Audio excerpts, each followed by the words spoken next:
Hello, true believers. This is my channel, Mr. Miracle Comics. My name is Dave, and today I have a support/contest entry video for a gentleman whose channel goes by Epicurean Eye Relief. I like that name. He is having a Road to 250 subscribers contest, and he's got some really great prizes. Excuse me. If you haven't gone to his channel and checked it out, he's got some really good videos as well. I will leave a link to his channel here in the description of this video. So what Epicurean wanted us to do was to show 5 key books from our collection, on bigger key books, and also talk about our favorite anti-hero and why. Okay, so I picked out a few big key books to show off here, and yeah, let's take a look at these 5. So one of my favorite books, and one that was undervalued for a long time but has seen a big price spike lately, is the Amazing Spider-Man #5. So this is a really nice copy of it, and it is the first crossover of Doctor Doom. So this was very undervalued in the in the first 10 Amazing Spider-Man issues. Always seemed to get passed over. I think out of the top 10, it was probably the most undervalued, and yeah, it's seen a jump lately. So it was good that I have this in my collection already. All right, moving on. I have this guy. Here is the Silver Surfer #1. It's a great book. This is a pretty decent condition. You can see, it's hard to kind of see, but yeah, all the writing is on the side. That's really important. There's no spine crushing because it's a square bound book. That's really important for that. It's a really nice and clean copy. So, again, this would probably be in the very fine condition. And yeah, it's really nice. I bought this book a long time ago, but it has seen some major price spikes in the last while. All right, continuing on, I have the Silver Surfer #4. Right, so this is a book that I picked up most recently. I got a pretty decent deal on it. It's one of those ones that I had wanted in my collection for a long time, and finally got my hands on it with that very classic John Buscema cover on there. And yeah, it's a great key book. This book could use a clean and some comic book love, maybe a press. I'm not sure about pressing on square bound books, but yeah, this was one that was on my list for a long time, and I finally got a copy, so that's really cool. So for this one, how many has that been? 3?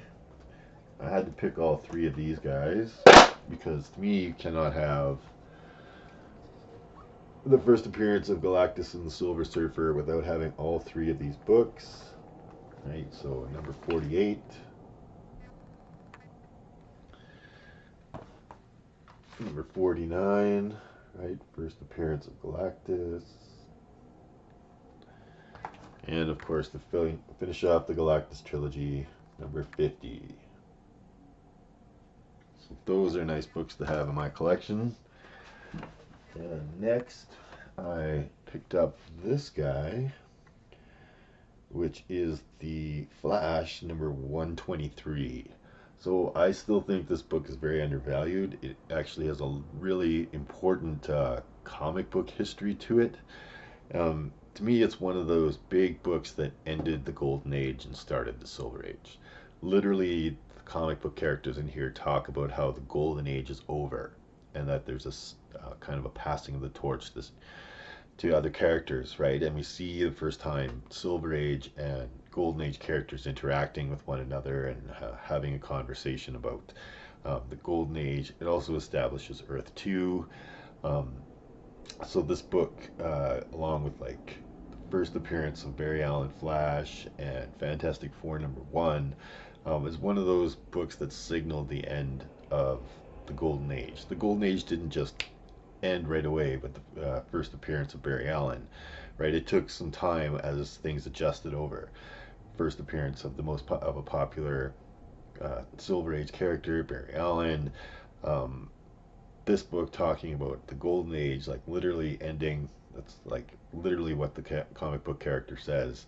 And then we have the Fantastic Four #1, which is the beginning of Marvel Comics, and the Silver Age is in full swing at that point.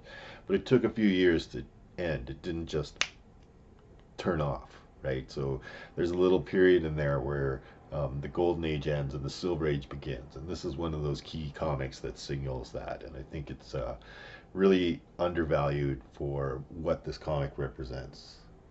Okay. So that's the Flash #123.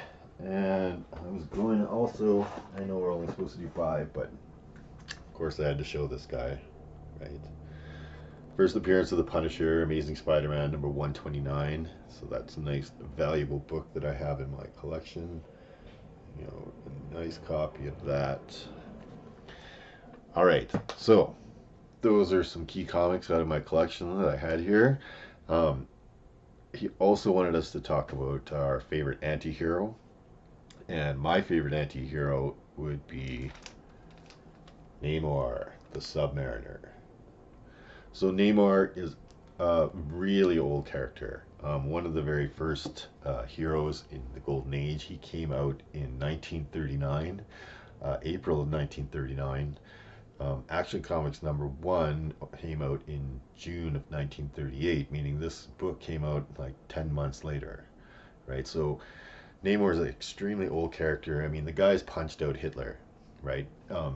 What makes him an anti-hero, though, is Namor, like, he's defended in the war and stuff like that. But here in the Silver Age, he has these he's seen as a villain in some books, but Namor's motivation has always been to protect Atlantis and further Atlantis and stop all the people on land from encroaching on Atlantis or anything like that. So he's a hero in his own mind. He's a hero to his own people, but he does bad things a lot of times to people on the land just because he's trying, in his own mind, he's defending Atlantis.